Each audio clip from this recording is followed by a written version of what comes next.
Paralelo, no, se va a hacer ahora. En paralelo se está desarrollando una sesión en la sala. Nos van a llamar a votar si es que hay que votar en ello. La verdad, el señor secretario hará lectura de la cuenta. Señor presidente, se han recibido los siguientes documentos. Oficio de Su Excelencia el Presidente de la República, mediante el cual retira y hace presente la urgencia calificada de discusión inmediata para el despacho del proyecto de ley que impulsa medidas para la seguridad económica, incluyendo un aporte extraordinario para duplicar el aporte familiar permanente en 2023, un incremento permanente en la asignación familiar y maternal y en el subsidio único familiar y su automatización para las personas que indica, y la creación del bolsillo familiar electrónico. Un oficio del Senado por el cual comunica que ha aprobado en primer trámite constitucional el proyecto inicia un mensaje que impulsa medidas para la seguridad económica, incluyendo un aporte extraordinario para duplicar el aporte familiar permanente en 2023, un incremento permanente en la asignación familiar y maternal y en el subsidio único familiar y su automatización para las personas que indica, y la creación del bolsillo familiar electrónico. Un proyecto de ley inicia una moción de las diputadas señoras Ahumada, Concha y Muñoz y de los diputados señores Arroyo, Lee y Pino, que modifica el Código del Trabajo para otorgar derecho a indemnización al trabajador que se acoge a jubilación. Un oficio del señor Máximo Pacheco, presidente de Codelco, a través del cual adjunta notas internas emitidas por el gerente general de la división Chuquicamata y también del gerente general de la división El Salvador, mediante las cuales da debida respuesta a oficios de la Comisión acerca de situación de licencias médicas de trabajadores de las divisiones de la empresa Codelco en Chuquicamata y El Salvador. Y por último, señor presidente, una carta del ministro de Hacienda, por medio del cual agradece y excusa su participación para el día de hoy, y al respecto comunica que en su reemplazo asistirá la señora Heidi Berner, subsecretaria de Hacienda. Eso es toda la cuenta, señor presidente. Gracias, gracias, señor secretario. Se ofrece la palabra sobre la cuenta, ministra. Lo que pasa es que con motivo de la cambio en la disposición de la tabla, igualmente el ministro de Hacienda después va a poder asistir porque está precisamente en la sala por un proyecto de ley de Codelco, pero como vamos a partir con las organizaciones de la sociedad civil en ley sana, podría incorporarse con posterioridad. Muy bien, muchas gracias, ministra. Se ofrece la palabra sobre la cuenta. Se ofrece la palabra en varios. Diputado Durán.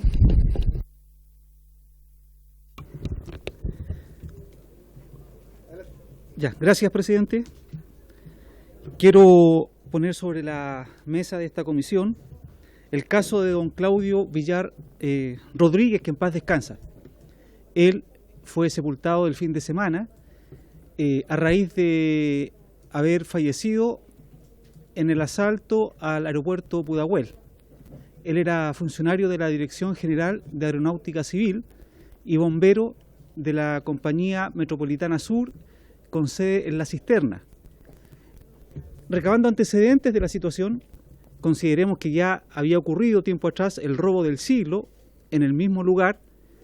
Las condiciones laborales de los trabajadores de la Dirección General de Aeronáutica Civil son muy precarias, sin sistemas de seguridad adecuados. Conversando con la viuda y con los miembros del sindicato de trabajadores, me daban a conocer el estado del trabajo que ellos desarrollan y la falta de condiciones laborales, sobre todo de seguridad, para poder desempeñar su función en óptimas condiciones.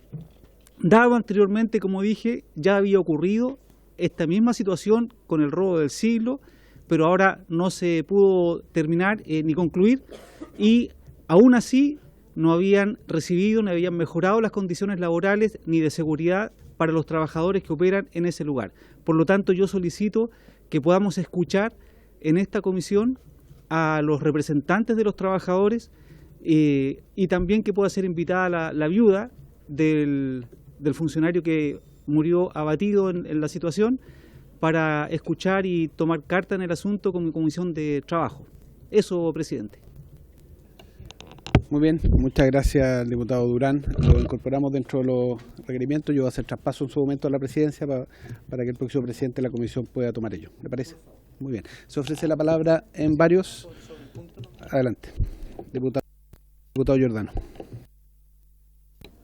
No, simplemente comentarle a la comisión y sumarme a las palabras que acaba de expresar el diputado Durán. Nosotros nos tocó asistir en calidad de visita inspectiva al aeropuerto este día lunes que recién pasó. Estuvimos reunidos con las funcionarias y funcionarios de la DGAC y entiendo que además van a solicitar formalmente ser escuchados en audiencia para poder exponer el caso de Claudio Villar, que es el funcionario que falleció, a quien además indirectamente conozco a su hermana, conozco a su sobrina. Y por lo tanto nada más refrendar la necesidad de que sean escuchados, porque más allá de este hecho muy trágico hay un sinnúmero de cuestiones que dicen relación con las condiciones laborales que son relevantes de escuchar para esta comisión y lo harán formalmente, que es el acuerdo que en algún momento habíamos tomado. Yo he tomado contacto con los funcionarios que están además exponiendo en este momento en la Comisión de Defensa. Gracias, presidente. Muy bien, gracias, diputado Giordano. Se ofrece la palabra en varios. Además, bueno, yo quiero en varios señalar que conforme al acuerdo administrativo que tenemos de la Cámara, yo asumí la presidencia hace un año y corresponde entonces que presente la renuncia el día de hoy. Por lo tanto, vengo ante esta comisión a presentar la renuncia a la presidencia de la comisión para cumplir con el acuerdo administrativo y que podamos elegir un nuevo presidente de la comisión. Quiero aprovechar de agradecer a todos los diputados y diputadas de la comisión el trabajo realizado durante el año, agradecerle también al Ejecutivo la disposición para el trabajo legislativo, agradecerle a la Secretaría por todo el trabajo y el apoyo desarrollado a mi labor y a la labor de toda la comisión y por supuesto a todos los equipos de asesores, tanto del Ejecutivo como de cada uno de los parlamentarios aquí presentes.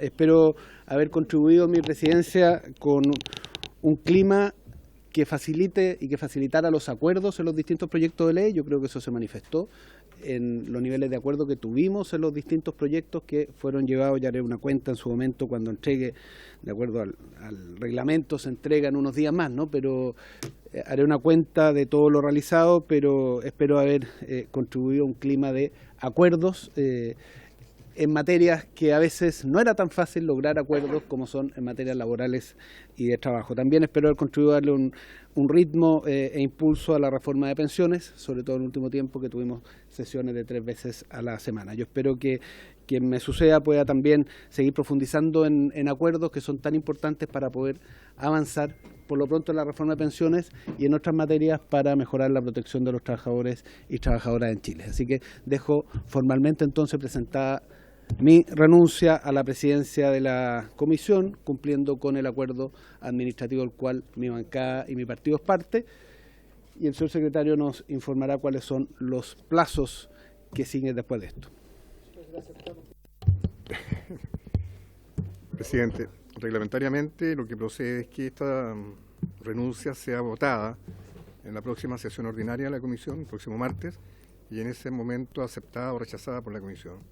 Si fuese aceptada en la sesión siguiente, también ordinaria, que va a ser la semana después de la semana distrital, tendría que elegirse el nuevo presidente.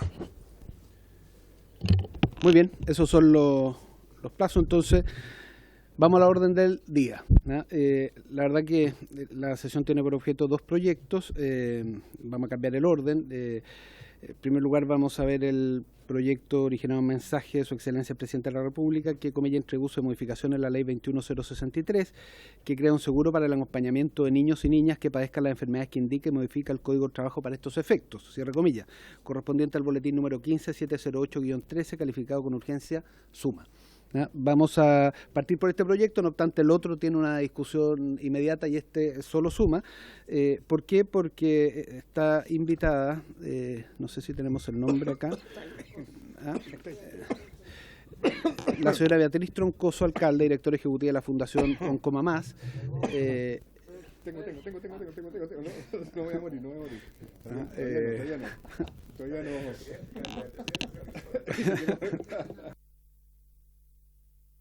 Al presidente. Ha generado mucha emoción.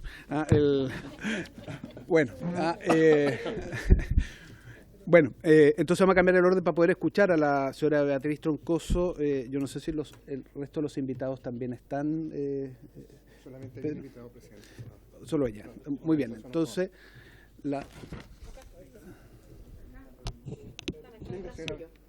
¿Por qué no pasan a la mesa, por favor? O sea, miraba para el lado, no lo veo. Por favor, pase a la mesa para que puedan poner Beatriz. Sí. Pase. Ah,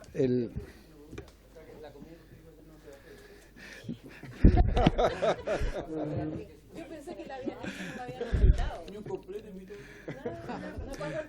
ahora lo va a hacer, La verdad, yo me quedé esperándolo a todos la comida, ninguno de ustedes llegó, pero... Hay que hacerle una despedida.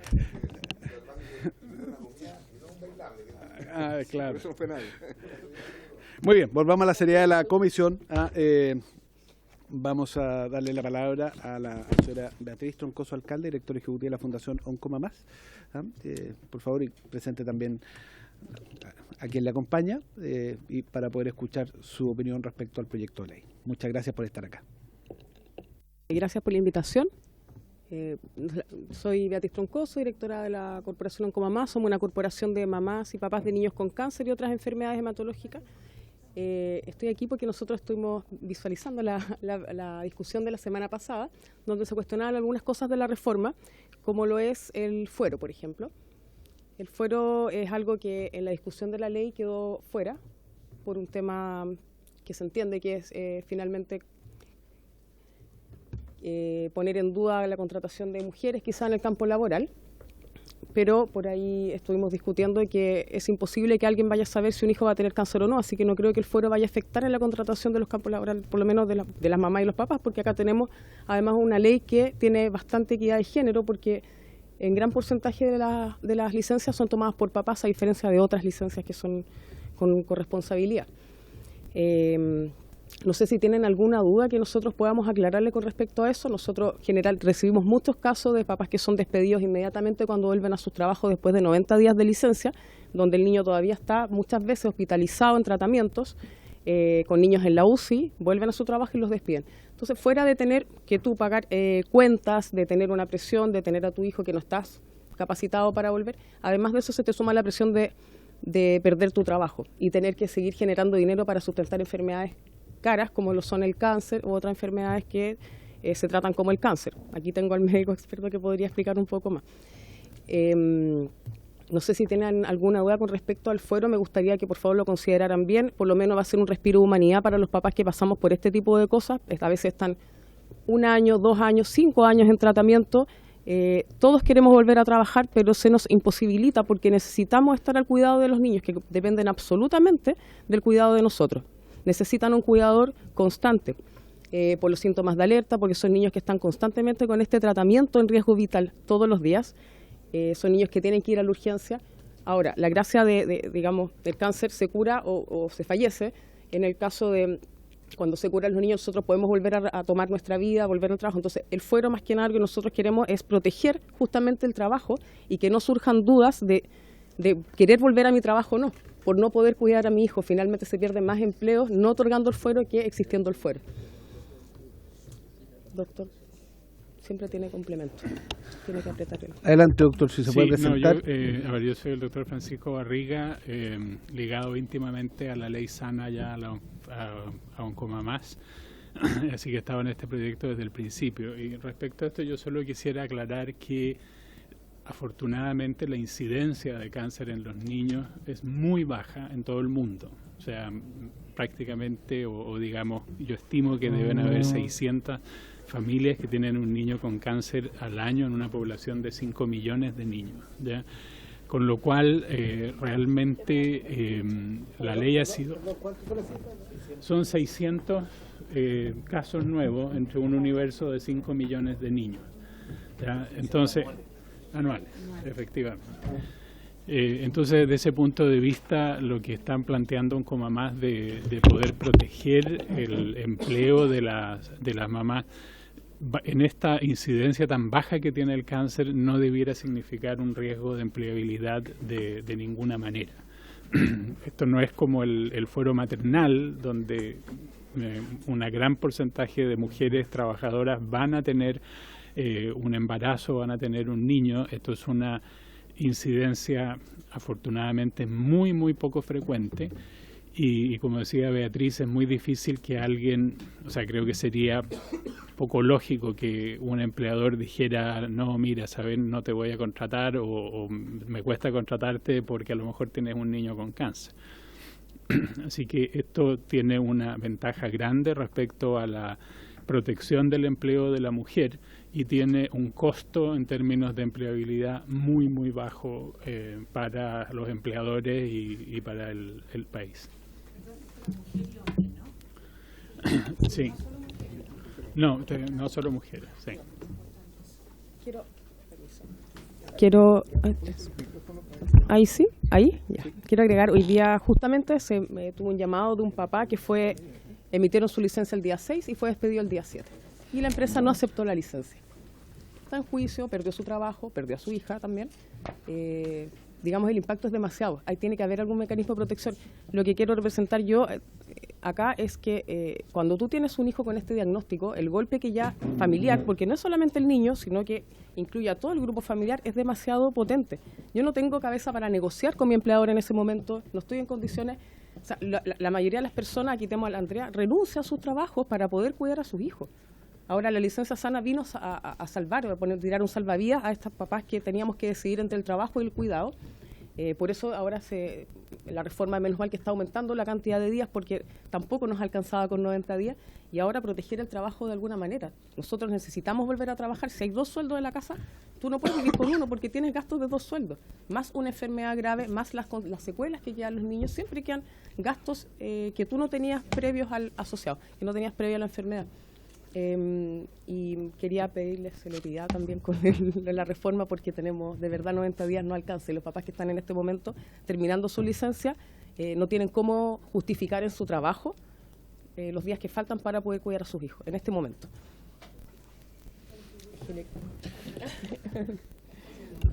Muy bien.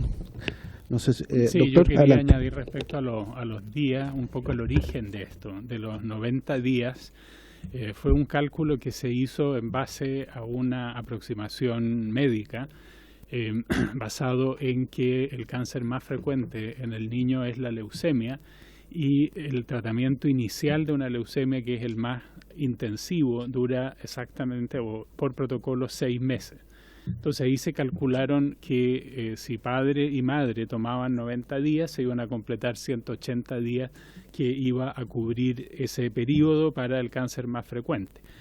Esa decisión tuvo que ver en que no teníamos ninguna claridad o no había ninguna claridad de cómo se iba a comportar este fondo en términos de generar recursos para poder pagar las licencias. Pero con el tiempo, afortunadamente, se ha visto que el fondo se ha comportado de una manera muy positiva, se ha podido favorecer a todas las familias que tienen niños con cáncer y tiene una latitud como para poder repensar este criterio inicial que fue basado en esta aproximación. Y con el tiempo nos hemos dado cuenta que hay muchos pacientes, tanto niños que tienen leucemia como otros tipos de cáncer, como niños que reciben un trasplante de médula u otro tipo de trasplante, para los cuales los 90 días o los 180 días juntados los del padre y de la madre son absolutamente innecesarios, o sea, insuficientes. Y al final, pasados esos 6 meses, para muchos niños que todavía están en tratamiento, la necesidad y la precariedad que tienen las familias es exactamente la misma que el día 1.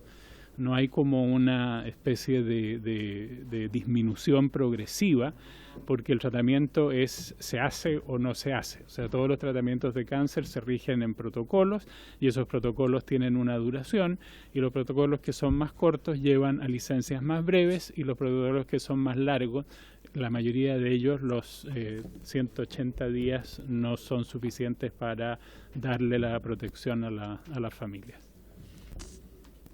Muy bien, gracias. Vamos a abrir la palabra a los parlamentarios. Tiene la palabra la diputada Jimena Sandón. Gracias, presidente. Gracias, presidente. Preguntar, aquí estaba viendo el financiamiento de... El financiamiento de la ley. Esto tal vez por su intermedio a la ministra. Esto para todos los niños aquí entran también los funcionarios públicos, los padres y madres que tengan niños con cáncer también, o estas enfermedades que está contemplada esta ley sana, no queda ninguno excluido de ninguna especie, digamos. Gracias a la diputada Sondona. ¿Hay más palabras para juntar todas las? Ok. Bien, le damos la palabra a la ministra. Sí, todos los trabajadores que cotizan, diputada.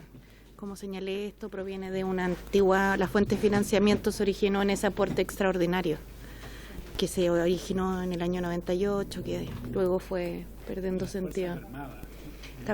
Claro, lo que pasa es que todos los que cotizaban para ese antigua aporte extraordinario, que era del 0,05% de la remuneración imponible, donde no estaban las Fuerzas Armadas, porque tienen su propio régimen previsional, y que es ese tratamiento que tienen casi todo en materia de seguridad social, digamos, quedan incluidos. Todos quedan incluidos, salvo los que tienen un régimen previsional especial, que en este caso son Caprene y Preca. Muy bien, adelante, diputado Saúl. No, ellos tienen un régimen previsional especial para ellos. Pero tienen algo, pero vamos.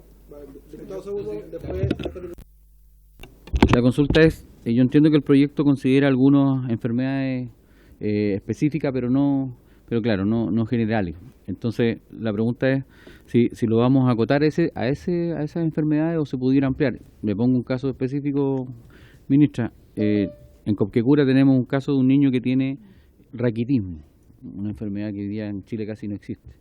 Entonces, los medicamentos son súper caros y todo genera un problema muy similar al cáncer.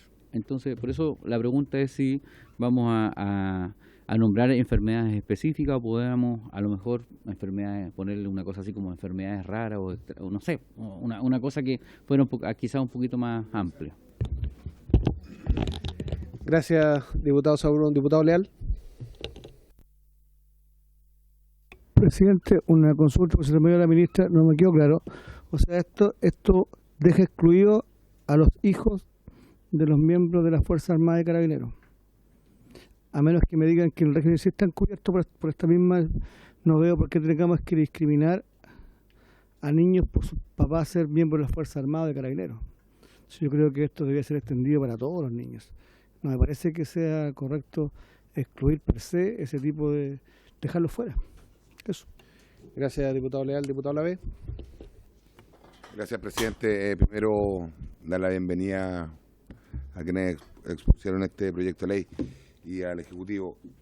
Presidente,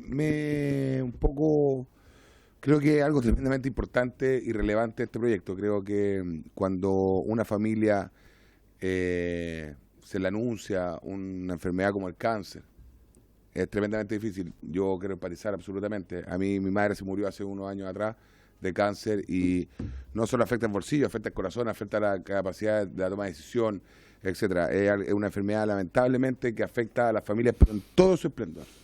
Entonces, más allá que empatizar, a mí me gustaría, tomando las palabras del diputado Saúl Brown y del diputado Henry Leal, yo creo que un proyecto como este no debiéramos excluir, sino más bien sumar. Porque así como existe el cáncer, existen otras enfermedades que también son catastróficas. Yo no sé si a lo mejor me salgo un poquito del guión, pero ¿qué pasa si también un hijo, y acá a lo mejor se abre una puerta, pero ¿qué pasa si un hijo tiene un accidente y se ahoga? Es exactamente lo mismo. Si los hijos dependen de nosotros los padres. O sea, yo creo que no hay un dolor más grande que la muerte de un hijo. Y soy padre, porque por lo general esa frase la dicen las madres. Pero los padres que hemos sido presentes y podamos combinar y trabajar en conjunto con las madres para poder, a lo menos, sobrellevar una enfermedad como esta o un accidente fatal que al final el hijo que termina postrado, creo que es tremendamente relevante este proyecto. Creo que no lo podemos pasar así de ligero y creo que tenemos que incluir a todos los que máximo podamos. ¿Para qué? Para que esos padres puedan no perder su trabajo, porque ya el dolor de perder un hijo y además después perder el trabajo, creo que habla de una injusticia absoluta. Creo que este es un proyecto que hay que ver la posibilidad, presidente, y a ver si el Ejecutivo nos puede ayudar a poder darle una universalidad un poquito mayor para todas esas madres y esos padres que lamentablemente puedan perder al hijo por algo fatal que nadie quiere. Eso, presidente. Gracias, diputado Lavés. Se ofrece la palabra. Diputado Sandón, de nuevo. Gracias, presidente. A ver, yo no tengo aquí exactamente, yo entendiendo las palabras del diputado de la vez por su intermedio, ¿no? Pero también entendiendo la urgencia que tienen los padres y madres que están presentes aquí representados. Ellos necesitan lo antes posible esta ley. Pero creo que está determinado en el Código del Trabajo cuáles serían las enfermedades. O sea, se lo digo yo como madre de una hija con esclerosis múltiple, que en el fondo hay periodos que se tienen que estar cuidando. O sea, entonces ahí aplica, ¿hay algún otro? Eso, ya, perfecto. Eso quiero saber, justamente para que no vayamos enredando las cosas, pues siempre vamos a tener casos particulares y todos son tremendamente dolorosos por lo demás. Muy bien. ¿Alguna otra palabra antes de darle la palabra a la ministra y a nuestros invitados? ¿No? Partimos, ministra. Adelante. Por su intermedio, presidente, voy a contestar las preguntas que se nos hicieron. Lo primero que quisiera señalar es que aquí el Ejecutivo no está excluyendo a nadie. Lo que está haciendo es aumentar los beneficios de una ley vigente que tiene una determinada cobertura y que tiene una lógica de seguro, en la cual quienes cotizan gozan de los beneficios, por decirlo en concreto, digamos, y que tiene que ver con la lógica de la seguridad social. Entonces, no es que se esté excluyendo a alguien. Lo que pasa es que los que están en el seguro son los que cotizan al seguro, y el seguro tiene el origen, la cotización tiene el origen que, como informé la sesión pasada, proviene, ¿cierto?, de este sistema. Ahora bien, ojalá pudiéramos avanzar, digamos, a una seguridad social que involucrara a todos, pero eso requiere, entre otras cosas, recursos fiscales. Entonces, la plata de alguna parte tiene que salir, y para eso son las reformas tributarias.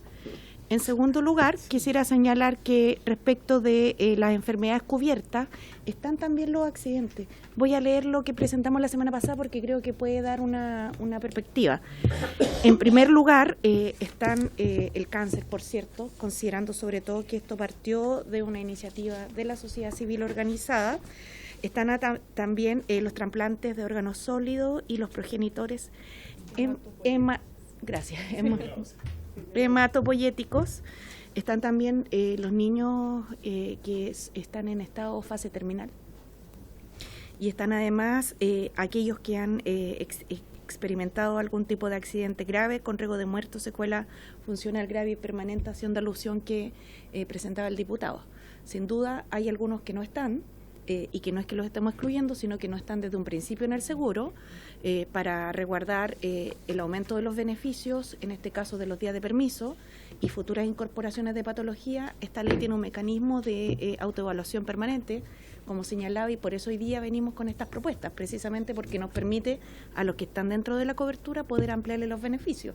Sin duda, en un periodo siguiente habrá que evaluar si podemos a lo mejor aumentar a otro tipo de enfermedades, pero hoy día con el fondo, digamos, y con la lógica que se tiene de seguro es lo que queremos proponer, porque además aumenta sustantivamente el día de los permisos, o sea, lo duplica, digamos, lo duplica, y no, claro, no lo digo como algo que uno dijera van a tener más permisos, sino que efectivamente son permisos humanitarios para poder acompañar a los hijos en esto, totalmente.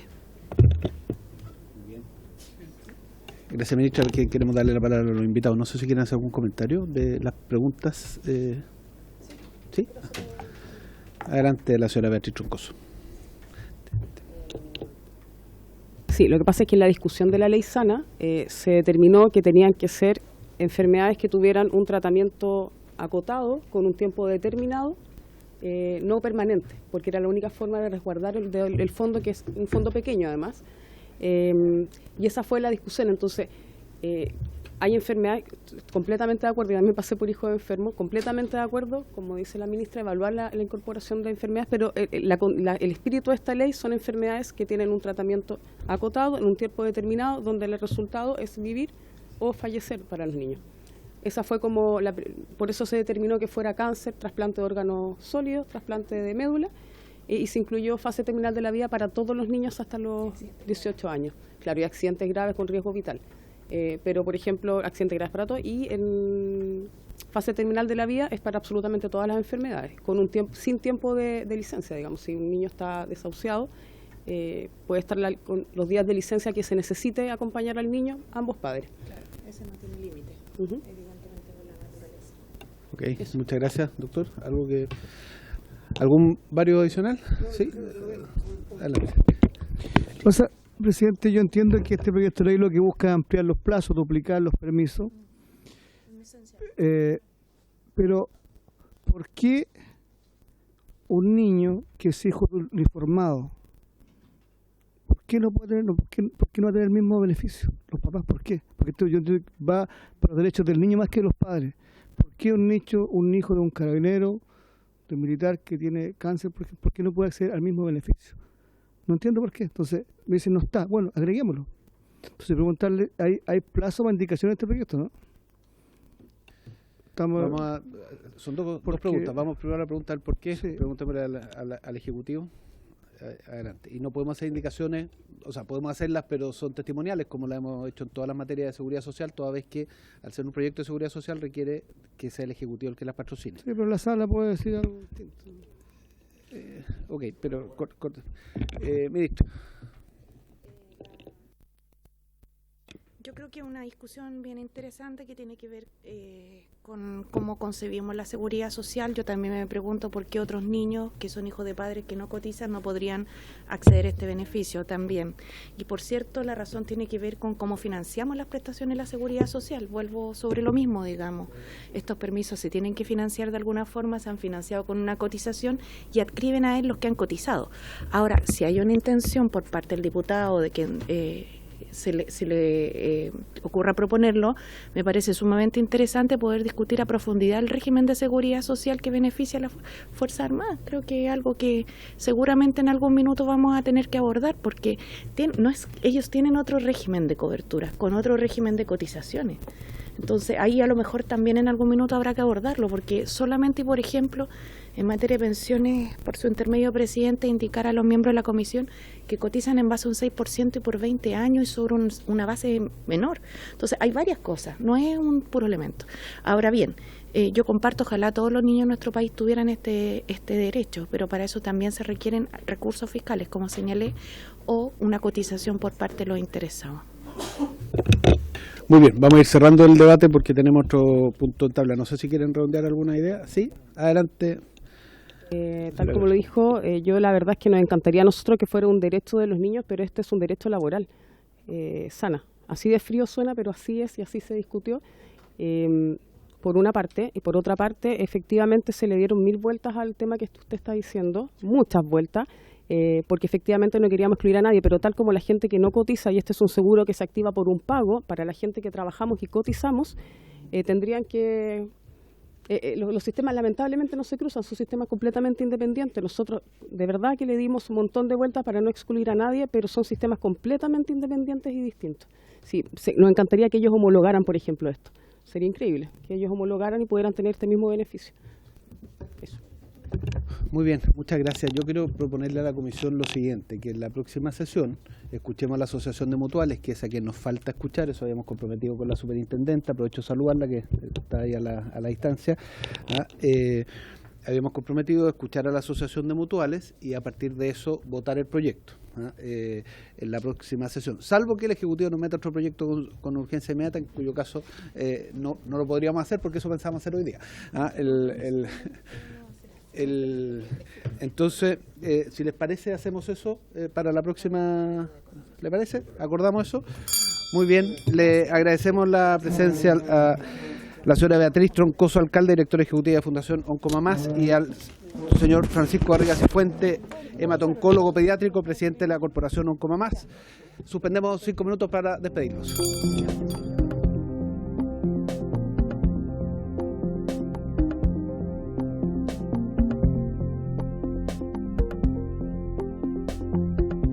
¿Se puede rechazar todavía? Muy bien, retomamos la sesión. Le damos la bienvenida al señor ministro de Hacienda, Mario Marcel. Le damos la bienvenida también a la señora subsecretaria de Hacienda, Heide Bernet. Y la bienvenida a la señora subsecretaria de Desarrollo Social, Paula Poblete. Como siempre, a la ministra, que ya es parte de la comisión. Vamos al punto de tabla, que tiene discusión inmediata. Se trata de iniciar el estudio del proyecto de ley originado un mensaje de Su Excelencia el Presidente de la República que, comillas, impulsa medidas para la seguridad económica, incluyendo un aporte extraordinario para duplicar el aporte familiar permanente del 2023, un incremento permanente en la asignación familiar y maternal y en el subsidio único familiar y su automatización para las personas que indica y la creación del bolsillo familiar electrónico, cierra comillas, correspondiente al boletín número 15665-05, calificado con discusión inmediata como señalaba anteriormente. Entonces le damos la palabra al Ejecutivo para que nos exponga el proyecto. Y por el ministro de Hacienda, adelante, señor ministro. Tienen todo el comparado en su... Okay. Muy bien, buenas tardes, presidente. Muy buenas tardes a las diputadas y diputados integrantes de esta Comisión de Trabajo y Previsión. Este es un proyecto, proyecto de ley que está ahora en discusión. Se presentó en enero pasado, fue discutido y aprobado finalmente por el Senado la semana pasada y se enmarca en un contexto en que, como vamos a ver ahí la presentación, en un contexto en el cual la economía ha ido estabilizándose en un contexto de recuperación de la actividad y del empleo y afortunadamente de caída de la inflación. Pero venimos de una situación, por supuesto, más apremiante y está todavía estamos todavía lejos de recuperar la plena normalidad.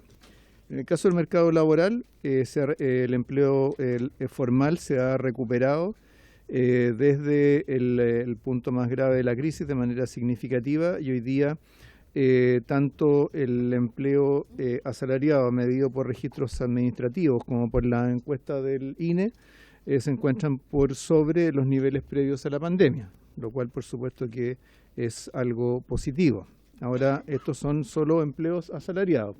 En el caso, no es del caso de entrar en el detalle, pero el empleo no asalariado paradojalmente ha ido cayendo, tuvo una caída fuerte durante la crisis y se ha recuperado más lento que el empleo asalariado.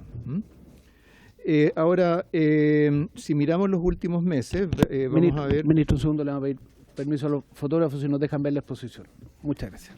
Sí, en los últimos meses vamos a ver que indicadores de demanda laboral tuvieron una caída importante, especialmente los avisos laborales en Internet, pero ya empiezan a verse algunas señales también de estabilización, especialmente a través del índice de difusión del INSE, que corresponde a la pregunta sobre perspectivas de empleo entre los empleadores, parte de la encuesta INSE que se hace a empresas.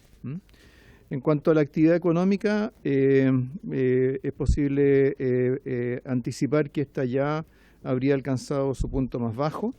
El mercado ha ido ajustando al alza las proyecciones de crecimiento para este año, de hecho se han ido acercando a las que tenía el gobierno, como se ve en el gráfico de la izquierda, ¿cierto? Ahí el punto rojo corresponde a las proyecciones del Ministerio de Hacienda para el año 2023.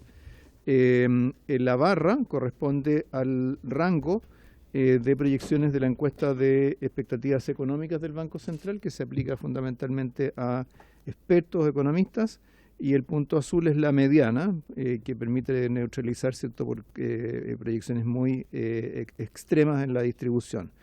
Entonces vemos que mientras las proyecciones del Ministerio de Hacienda se mantuvieron relativamente estables, ¿cierto?, entre menos 0,5 y menos 0,7, estas otras habían tenido un movimiento hacia una zona bastante más pesimista y ahora se han ido recuperando y convergiendo a lo que está previendo el Ministerio de Hacienda.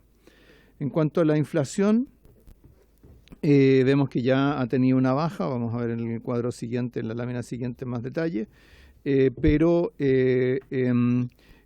podemos anticipar que durante el segundo trimestre de este año la inflación ya se va a ubicar por debajo de los 2 dígitos, terminando el año en torno a 5% y con la economía en una senda de recuperación, es decir, del segundo trimestre de este año en adelante vamos a ver una combinación bastante virtuosa entre crecimiento económico y caída de la inflación. Ahora, por supuesto, como estamos partiendo de un punto relativamente bajo en términos de nivel de actividad, eso significa que aún así, en el conjunto del año todavía podemos tener una cifra negativa. acá vemos algo más sobre el comportamiento de la inflación, que por supuesto ha afectado con mucha fuerza a todos los hogares. Llegamos a una cifra de 14,1% en agosto del año pasado, en comparación, contraste con los niveles más tradicionales en torno al 3%. Sin embargo, de agosto a esta parte también se ha ido reduciendo la inflación, y además la evolución de la inflación ha cambiado o es distinta de acuerdo a los quintiles de ingreso que uno en los que uno se focalice. Vemos que la inflación ha sido más alta para el 40% más pobre de la población, porque ese es un segmento cuya canasta de consumo es más intensiva en alimentos, que es justamente el grupo que más ha incrementado sus precios junto con el transporte. De hecho, acá en el gráfico del medio, ¿cierto?, se puede ver, se compara el IPC total, la composición del IPC total para los 2 primeros quintiles y para los 3 quintiles siguientes, con las distintas agrupaciones que tiene el IPC. Entonces vemos que por ejemplo, en lo que es alimentos y bebidas no alcohólicas, que es la barra azul, es donde están las mayores diferencias, dado que pesan distinto en las canastas, ¿cierto?, del 20% más pobre y del 60% superior. De hecho, si vemos en el gráfico de la izquierda la incidencia anual del IPC de diciembre de 2022 por división, nuevamente, ¿cierto?, lo que explica mayormente el aumento de la inflación son los alimentos, seguidos del transporte, que es la barra naranja. Ahora, ¿por qué preveemos una caída de la inflación? Bueno, por supuesto, porque hay una política macroeconómica, monetaria y fiscal que ha estado contribuyendo a ello, pero también porque los precios internacionales y el tipo de cambio también van a estar apoyando la caída de la inflación. Entonces, en este gráfico, en el gráfico de la izquierda, vemos cómo ha evolucionado el precio de los alimentos. Vemos ahí el aumento estos son los precios internacionales de los alimentos. Vemos el gran salto que tuvieron durante el primer trimestre del año pasado como producto de la invasión de Rusia a Ucrania. Pero vemos que después se han producido caídas muy significativas. De hecho, hoy en día los precios internacionales de los aceites, por ejemplo, están prácticamente en el mismo nivel que tenían en enero del 2021. Otros han sido más fluctuantes, como el caso del azúcar, y otros han tenido bajas más moderadas, como las carnes, los cereales y los lácteos. Y esto durante un tiempo fue neutralizado por el hecho de tener un tipo de cambio muy alto. Pero ya desde septiembre en adelante hemos tenido también una caída del dólar, y eso está ayudando a que los precios de internación de combustibles y de alimentos vayan bajando. Eso se ha notado más rápido en el caso de los combustibles, pero en el caso de los alimentos ya algo de la baja que tuvimos de precios de los alimentos en el IPC de febrero ya corresponde a este tipo de movimientos, y que deberían intensificarse en los próximos meses. De hecho, no está acá incluido, pero nosotros prevemos que deberíamos tener caídas importantes en los precios de los aceites en los próximos meses, y ya desde mediados de año en los productos derivados del trigo, como la harina y el pan. Ahora, ¿por qué en este contexto se requieren nuevas medidas y beneficios de carácter social? Porque, por supuesto, aun cuando la dirección sea correcta, lo que queda por recuperar todavía es importante, y porque los promedios esconden ciertas desigualdades en la distribución que son significativos. Y tercero, porque los periodos de crisis son periodos donde se genera mucha desigualdad, que es después difícil de revertir. Y por lo tanto es muy importante, en estos momentos, apoyar especialmente a grupos que corren el riesgo de quedarse atrás en la recuperación, sea grupos de empresas, sectores económicos o, por supuesto, segmentos de hogares. Entonces, estas medidas de seguridad económica van precisamente en esa dirección. Para esto, el gobierno planteó en enero pasado un conjunto de 7 medidas de las cuales 3 están contenidas en este proyecto de ley y las restantes 4 corresponden a medidas de carácter administrativo o presupuestario. Entonces, en este proyecto tenemos el aporte extraordinario del aporte familiar permanente o ex bono marzo, el incremento permanente de la asignación familiar y del SUF, así como la automatización del SUF para niños, niñas y adolescentes del 40% de menores ingresos del registro social de hogares y el bolsillo familiar electrónico. Fuera de este proyecto está el reforzamiento de las becas de alimentación escolar, o sea, todos los programas de alimentación, la extensión del IFE laboral y el subsidio Protege, los convenios de FONASA con farmacias para reducir, para ofrecer medicamentos a precios rebajados y el Fondo de Garantías Especiales para la Construcción, que está actualmente en discusión en este Congreso, que está en un proyecto separado. Dicho eso, la ministra va a continuar con las medidas de transferencia. Luego la subsecretaria se va a referir a la ampliación o la extensión automática del SUF a niños, niñas y adolescentes, y después voy a concluir yo con el bolsillo familiar electrónico. Muy bien, gracias al señor ministro de Hacienda. Señora ministra, adelante. Gracias, presidente. Bueno, por su intermedio señalar que, como se ha conocido en el anuncio que hizo el presidente Gabriel Boric, este proyecto de ley contempla la posibilidad de duplicar el aporte extraordinario que se realiza en el mes de marzo, el aporte familiar permanente, y que sus beneficiarios siguen siendo aquellos que están calificados dentro de la asignación familiar, dentro del subsidio único familiar, además, ambos que reciben un bono o un aporte familiar permanente por cada carga que hay en cada uno de los hogares, así como también los beneficiarios del programa Seguridad y Oportunidades o ex Chile Solidario, que reciben un aporte o un bono por familia. ¿Ya? Como ustedes saben, actualmente y desde el 15 de febrero, se está llevando en adelante el pago de la nómina del primer bono marzo. Son alrededor de 1.400.000 las familias que lo reciben, con 3 millones de cargas familiares que lo perciben, y el Instituto de Previsión Social que realiza este pago se encuentra en disposición para que, conjunto con el levantamiento de nóminas que se hace desde el Ministerio de Desarrollo Social y desde la Superintendencia de Seguridad Social, pueda efectuar, una vez que esta ley esté vigente, este segundo pago de 60.000 pesos, bajo la misma lógica del pago calendario con que se realizan los aportes en los años, en régimen, digamos, del bono marzo. Ahora bien, esto generaría para las familias aproximadamente un beneficio en el mes de marzo de 120.000 pesos por cada carga familiar, lo que constituye sin duda una ayuda importante que podemos entregar como Estado y como país para que las familias puedan enfrentar los gastos de este mes, que sin duda son bastante importantes.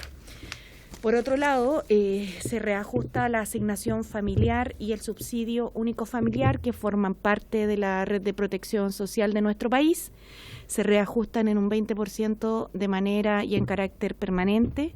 Quisiera señalar que este es un incremento importante, que viene precedido además por un incremento que realizamos al alero de la negociación que llevamos adelante junto a la Central Unitaria de Trabajadores en el marco del reajuste al salario mínimo que realizamos el año pasado, para lo cual se toma, como base para el cálculo del SUF y de la asignación familiar, el último reajuste que experimentó el salario mínimo y que fue en enero del año 2023. Este reajuste entraría en vigencia a partir de mayo del presente año y se haría, de manera permanente, como señalé, e indicar además que durante este periodo se ha visto complementado con un aporte extraordinario con motivo también de dicha negociación, en el cual se generó un mecanismo que permitiera enfrentar el alza en el costo de los alimentos, lo que se denominó aporte complementario a la canasta básica de alimentos, y que hoy día se transforma en la política del bolsillo electrónico familiar, que lo va a indicar el presidente. En este sentido, estas son las medidas que de origen laboral previsional que el Ministerio del Trabajo encabeza, presidente, y por su intermedio le corresponde, por tanto, al Ministerio de Desarrollo Social poder también continuar con su presentación. Ministra, estamos con un problema que tenemos que votar. ¿Cuánto les queda la presentación en términos de tiempo para programar el...? Yo creo que hay que hacerlo lo más ejecutiva posible al Ejecutivo.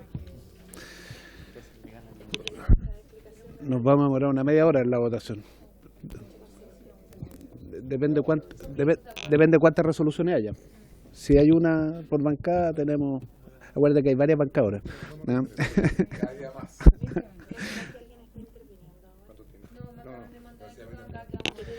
Muy bien, suspendemos la sesión para ir a votar.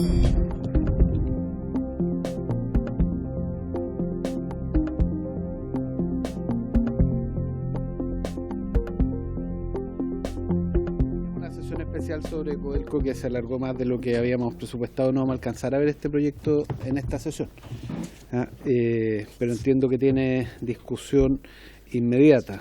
Por lo tanto, no sé si el Ejecutivo tiene disponibilidad hasta mañana a las 10:30, de 10:30 a 12:30 para que nos pongamos de acuerdo para sesionarlo. Yo solo presenté a la subsecretaria de Hacienda, pero no le di la bienvenida porque debutando en el Congreso, felicitaciones por su nombramiento y mucho éxito en sus nuevas funciones. Sí,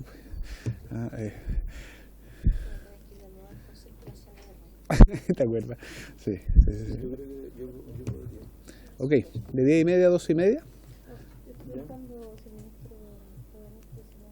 Ok, si no puede venir usted, subsecretaria. Perfecto. Ok. Pero tiene que haber alguien de trabajo, en todo caso, alguno de sus asesores. Sí, claro, siempre María José, Francisco Neira acá. Perfecto, lo hacemos de esa forma porque... No sé si está todavía, sí. Está todavía la superintendente. Ya. Yo creo que lo mejor, ¿no? Como tiene discusión inmediata, que lo veamos mañana en paralelo a la sala de 10:30 a 12:30, a más tardar a 12:30 si lo sacamos antes. ¿Les parece? La tramitación no se retarda, no se retarda porque igual queda la próxima semana en la sala. Porque Hacienda está citada a las 3. Sí, pero estamos en ese marco. ¿Sí? ¿Cómo? Perdón, ¿a qué hora tiene el...? No, pero calzamos para que todos puedan estar para la votación. Calzamos para ello. Diputado Lavey, yo tengo que hacer hartas sesiones porque el próximo martes dejo la presidencia. Entonces sí, hacer hartas sesiones. No se la quiero hacer tan fácil. No se la quiero hacer tan fácil. No. Presidente, por su intermedio, al Ejecutivo, o a usted o al presidente que venga, básicamente, que yo creo que en este proyecto también sería importante escuchar algunas exposiciones, como también se hizo en el Ministerio de Hacienda. Pasa que como tiene discusión inmediata... Está bien, presidente, pero... depende del Ejecutivo. Depende del Ejecutivo, pero lo que pasa es que es un proyecto sumamente importante, que a mí a lo menos me gustaría escuchar a la presidenta del Banco del Estado, sobre todo con el último tema que es el bolsillo familiar electrónico. Perdón, ¿cómo? Bueno, pero a la presidenta del Banco del Estado actual, a lo que voy yo, es para que nos explique cómo va a funcionar el tema de la chequera. Y hay varias dudas que tenemos varios parlamentarios, entonces creo que hay varias personas que podríamos invitar para entender bien el proyecto, nada más, y votar informados eso. Sí, ahora, recogiendo lo que usted señala, diputado, el Ejecutivo que se quede con la tarea de poder explicarnos de manera práctica cómo funciona mañana. Si es alguien de Banco Estado u otra persona que el Ejecutivo determine, pero que nos expliquen para acoger la inquietud del diputado Lavey. Muy bien.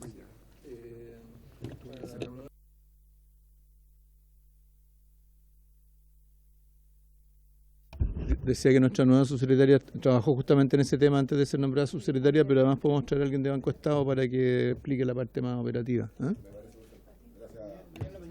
Perfecto, sí, mañana 10:30 entonces, acordamos ello. Muy bien, sin más que tratar, se levanta la sesión.